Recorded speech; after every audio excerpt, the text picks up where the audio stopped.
ನಮಸ್ಕಾರ ಮಕ್ಕಳೇ, ಮತ್ತೊಮ್ಮೆ ಸ್ವಾಗತ ಈ ಒಂದು ಕ್ರಿಟಿಕಲ್ ಥಿಂಕಿಂಗ್ ಸೆಷನ್ಗೆ. ಇಲ್ಲಿ ನಾವೇನ್ ಮಾಡೋಣ, ಒಂದು ವಿಮರ್ಶಾತ್ಮಕ ಚಿಂತನೆಯ ಕುರಿತು ಒಂದಿಷ್ಟು ಪ್ರಶ್ನೆಗಳನ್ನ ನಾನು ನಿಮ್ಮ ಮುಂದೆ ಇಡ್ತಾ ಇದ್ದೀನಿ.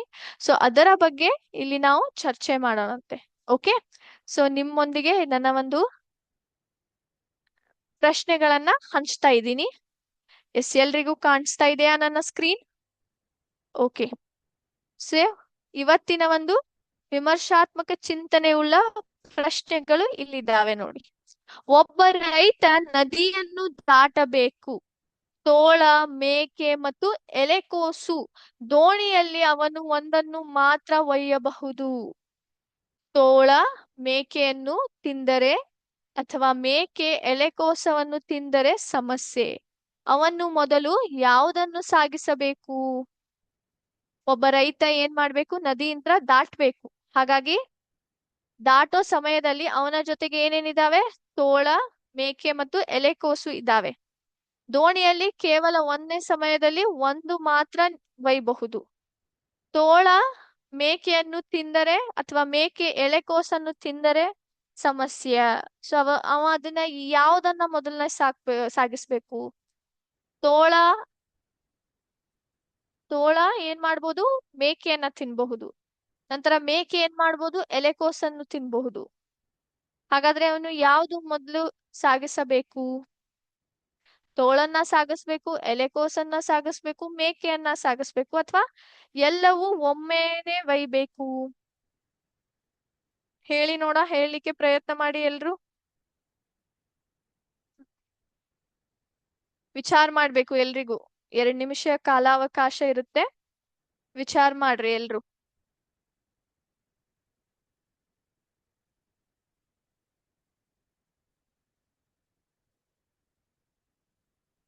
ಯಾವ್ದನ್ನ ಒಯ್ಬೇಕು?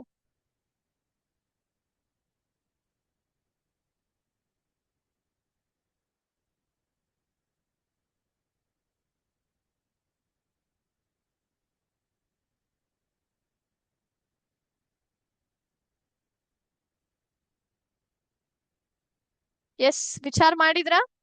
ಉತ್ತರವನ್ನ ನಿಮ್ಮ ಚಾಟ್ ಬಾಕ್ಸ್ ಅಲ್ಲಿ ಹಾಕ್ಬೇಕು ಮಕ್ಳೇ. ಓಕೆ, ಕೆಲವೊಬ್ರು ತೋಳ ಅಂತ ಇದ್ದೀರಾ, ಕೆಲವೊಬ್ರು ಎಲೆಕೋಸು ಅಂತ ಹೇಳ್ತಾ ಇದ್ದೀರಾ, ಮೇಕೆ ಅಂತ ಹೇಳಿದಿರಾ, ಕೆಲವೊಬ್ರು ಎಲ್ಲವನ್ನು ಒಮ್ಮೆ ಅಂತ ಇದ್ದೀರಾ. ಯಾವ್ದು ಉತ್ತರವನ್ನ ಚೂಸ್ ಮಾಡ್ಲಿ? ನದಿಯಿಂದ ರೈತ ದಾಟಬೇಕು. ಅವನ ಜೊತೆಗೆ ತೋಳ, ಮೇಕೆ ಮತ್ತು ಎಲೆಕೋಸು ಇದಾವೆ. ದೋಣಿಯಲ್ಲಿ ಒಂದನ್ನ ಮಾತ್ರ ಒಯ್ಯಬಹುದು ಅವನು. ಹೌದಾ? ತೋಳವನ್ನ, ಮೇಕೆಯನ್ನ ಬಿಟ್ರೆ ಏನಾಗುತ್ತೆ? ತೋಳ ಮೇಕೆಯನ್ನ ತಿಂದು ಬಿಡುತ್ತೆ. ಅಥವಾ ಮೇಕೆ ಎಲೆಕೋಸನ್ನ ಬಿಟ್ಟು ತೋಳ ಒಯ್ದ್ರೆ ಮೇಕೆ ಏನ್ ಮಾಡುತ್ತೆ? ಎಲೆಕೋಸನ್ನ ತಿಂದು ಬಿಡುತ್ತೆ. ಹಾಗಾದ್ರೆ ಯಾವ್ದನ್ನ ಮೊದಲು ಸಾಗಿಸ್ಬೇಕು ಅವ? ಹೇಳ್ಬೋದಾ ಯಾರಾದ್ರೂ?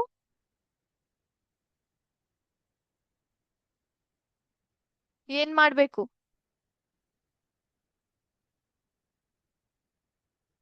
ಯಾವ್ದನ್ನ ಹೇಳ್ಬೇಕು?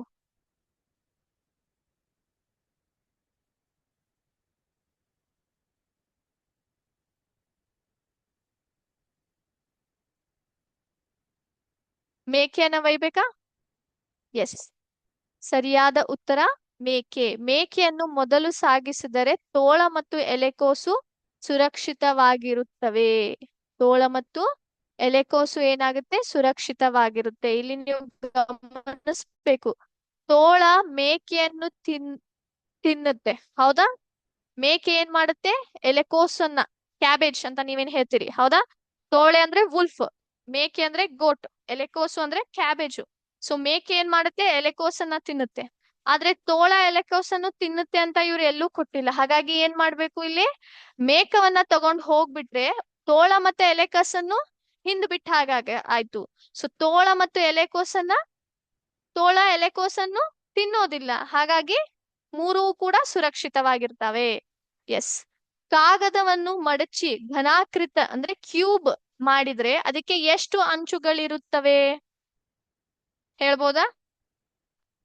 ಕಾಗದವನ್ನು ಮಡಚಿ ಘನಾಕೃತ ಮಾಡಿದರೆ ಅದರಲ್ಲಿ ಎಷ್ಟು ಅಂಚುಗಳಿರುತ್ತವೆ?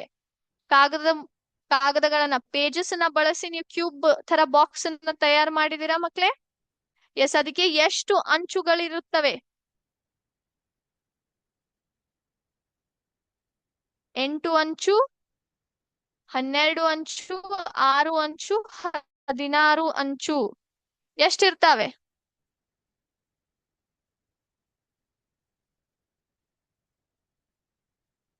ಅಂಚು ಅಂದ್ರೆ ಇಲ್ಲಿ ಎಡ್ಜಸ್ ಬಗ್ಗೆ ಮಾತನಾಡ್ತಾ ಇದ್ದೇವೆ. ಸೊ ಘನಾಕೃತದಲ್ಲಿ ಎಷ್ಟು ಅಂಚುಗಳು ಬರ್ತಾವೆ? ಅದೇ ಕೂಡ ನೀವು ಕಾಗದ ಕಾಗದವನ್ನ ಬಳಸಿಯೂ ಕೂಡ ನೀವು ಮಾಡಿದ್ರೆ ಘನಾಕೃತವನ್ನ ಅಷ್ಟೇ ಅಂಚುಗಳು ಬರ್ತವೆ. ಹಾಗಾಗಿ 12. Correct, very good. ಸೊ ಘನಾಕೃತಿಗೆ ಯಾವಾಗ್ಲೂ 12 ಅಂಚುಗಳಿರುತ್ತವೆ ಮಕ್ಳೇ. ಮುಂದಿನ ಸವಾಲು. ನನಗೆ ಬಾಯಿಯಲ್ಲಿಲ್ಲದಿದ್ದರೂ ಮಾತನಾಡುತ್ತೇನೆ, ಕಿವಿಯಿಲ್ಲ ಕಿವಿ ಇಲ್ಲದಿದ್ದರೂ ಕೇಳುತ್ತೇನೆ. ನನಗೆ ಬಾಯಿ ಇಲ್ಲದಿದ್ದರೂ ಮಾತನಾಡುತ್ತೇನೆ, ಕಿವಿ ಇಲ್ಲದಿದ್ದರೂ ಕೇಳುತ್ತೇನೆ. ನನಗೊಂದು ಶರೀರವಿಲ್ಲ, ಆದರೆ ಗಾಳಿಯಿಂದ ಜೀವ ಪಡೆಯುತ್ತೇನೆ. ನಾನ್ಯಾರು? ನನಗೆ ಬಾಯಿ ಇಲ್ಲ ಅಂದ್ರೂ ಕೂಡ ಮಾತಾಡ್ತೀನಿ, ಕಿವಿ ಇಲ್ಲ ಅಂದ್ರೂ ಕೂಡ ಕೇಳ್ತೀನಿ, ನನಗೆ ಯಾವುದೇ ತರದ ಶರೀರ ಇಲ್ಲ, ಮನುಷ್ಯನ ತರ ಶರೀರವಿಲ್ಲ, ಆದ್ರೆ ಗಾಳಿಯಿಂದ ನಾನು ಜೀವನ್ನ ಪಡ್ಕೋತೀನಿ. ನಾನು ಯಾರು? ಮೋಡ, ಪ್ರತಿಧ್ವನಿ ಅಥವಾ ಎಕೋ, ನೆರಳು, ಗಾಳಿಪಟ.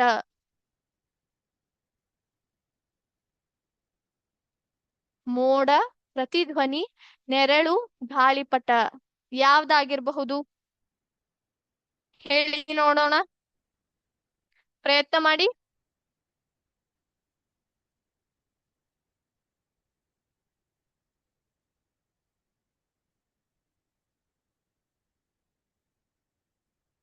ಬಾಯಿ ಇಲ್ಲದರೂ ಮಾತಾಡ್ತೀನಿ, ಕಿವಿ ಇಲ್ಲಂದ್ರೂ ಕೇಳುತ್ತೇನೆ, ನನಗೆ ಶರೀರವಿಲ್ಲ, ಆದ್ರೆ ಗಾಳಿಯಿಂದ ಜೀವ ಪಡಿತೀನಿ. ನಾನು ಯಾರಾಗಿರ್ಬಹುದು? ಮೋಡ, ಪ್ರತಿಧ್ವನಿ, ನೆರಳು, ಗಾಳಿಪಟ. ಯಾರು?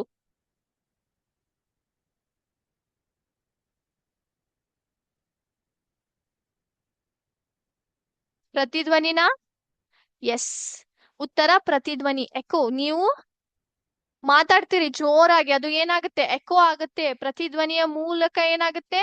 ನಾವು ಮಾತಾಡಿದ್ದನ್ನ ಅದನ್ನ ಕೇಳಿ ವಾಪಸ್ ನಮಗೆ ಅದು ಕೇಳಿಸ್ತೆ. ಹೌದಿಲ್ಲೋ?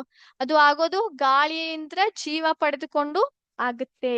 ಹಾಗಾಗಿ ಅದು ಬಾಯಿಲ್ಲದರೂ ಮಾತಾಡ್ತದೆ, ಕಿವಿ ಇಲ್ದ್ರು ಕೇಳಿಸ್ತೆ, ನಂತರ ಗಾಳಿಯಿಂದ ಜೀವನ ಪಡೆದುಕೊಂಡು ಅದನ್ನ ಪ್ರತಿಧ್ವನಿಯಾಗಿ ನಮಗೆ ನಾವೇ ಮಾತಾಡಿದ್ದನ್ನ ಹೊಳ್ಳೆ ನಮಗೆ ಕೇಳುವ ಹಾಗೆ ಮಾಡುತ್ತೆ.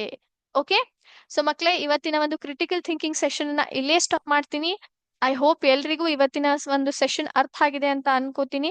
ಮತ್ತೆ ಮುಂದಿನ ಸೆಷನ್ ಅಲ್ಲಿ ಭೇಟಿ ಆಗೋಣ. Thank you very much. Jai Hind, Jai Vidyashakti. Thank you madam.